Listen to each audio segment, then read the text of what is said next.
మీరు national player కానీ first వచ్చేసి ఇక్కడ ఈ 2026 ఆడవిడుపు కార్యక్రమం ఎలా చూస్తారు? డెఫినెట్ గా ఇది ఒక స్పోర్ట్స్ మ్యాన్ స్పిరిట్ తో మా క్రీడాకారులే అనాలి. శాసనసభ్యులు కానీ శాసన మండలి సభ్యులు కానీ క్రీడా స్ఫూర్తిని చాటుకుంటున్నారు. ఒక ప్రొఫెషనల్ ప్లేయర్స్ లా ముందుగానే ప్రాక్టీస్ చేసి వచ్చి ఈ పోటీల్లో పాల్గొవాలని చెప్పి లాస్ట్ ఇయర్ పోటీల తర్వాత నుంచి ఫిక్స్ అయిపోయినారు చాలా మంది. సో ఆ రకంగా అందుకని ఎక్కువ క్రీడాంశాలు కూడా ఇందులో పొందుపరిచాం.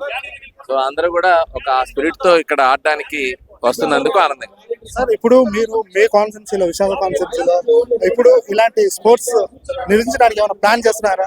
ఇప్పుడు చేస్తుంటామండి. నేను వరల్డ్ ఛాంపియన్షిప్ కూడా వైజాగ్ చేశాను. వైజాగ్ ని ఎప్పుడు కూడా ప్రపంచ పటంలో క్రీడా పటంలో ఒక ఇంటర్నేషనల్ లెవెల్లో చేయడానికి ప్రయత్నం చేస్తూ ఉంటాం. అనేక క్రీడాంశాలు జరుగుతూ ఉంటాయి. అనేక స్కేటింగ్ నేషనల్స్ కూడా చేశాం. ఆల్ ఈవెంట్స్ కి విశాఖ వేదికగా అక్కడ అన్ని అసోసియేషన్ యాక్టివిటీస్ ఉన్నాయి. నేను కూడా అసోసియేషన్ లో ఉన్నాను. క్రీడా సంఘాల్లో పనిచేస్తూ ఉంటాం. కాబట్టి మా ఉద్దేశం క్రీడాకారులు తయారు కావాలంటే ముందు ఇన్ఫ్రాస్ట్రక్చర్ కావాలి, ట్రైనింగ్ కి కోచెస్ కావాలి, ఆడడానికి పిల్లలు కావాలి. ఇవన్నీ ఉండాలంటే ఇన్ఫ్రాస్ట్రక్చర్ ఉండాలి. దానికి తర్వాత పోటీలు జరగాలి. సో వాటిపైన ఎక్కువ శ్రద్ధ వహిస్తున్నాం. సార్ ఇప్పుడు 15 మంది ఎమ్మెల్యేలు ఉన్నారు, లేకపోతే శాసన మండలి సభ్యులు ఉన్నారు. ఇప్పుడు ప్రతిపక్షం వాళ్ళు రాకపోవడానికి ఎలా చూస్తున్నారు? ఇది స్పోర్ట్స్ మ్యాన్ స్పిరిట్ అండి. ఆటలు అనేటువంటివి శరీర దారిఢ్యమే కాదు, ఆ క్రీడా స్ఫూర్తి చిన్న పిల్లల నుంచి కూడా కలిగించడం ద్వారా వాళ్ళలో చాలా ఎబిలిటీస్ పెరుగుతాయి. సో మనం ఆదర్శంగా నిలవాలి ఏదైనా అంశాలు వచ్చేటప్పుడు. సో వాళ్ళు మనం ఎగ్జాంపుల్ గా రోల్ మోడల్స్ గా తీసుకునేటువంటి ప్రజానీకానికి దాన్ని చాటడానికి ఇది ఒక వేదిక.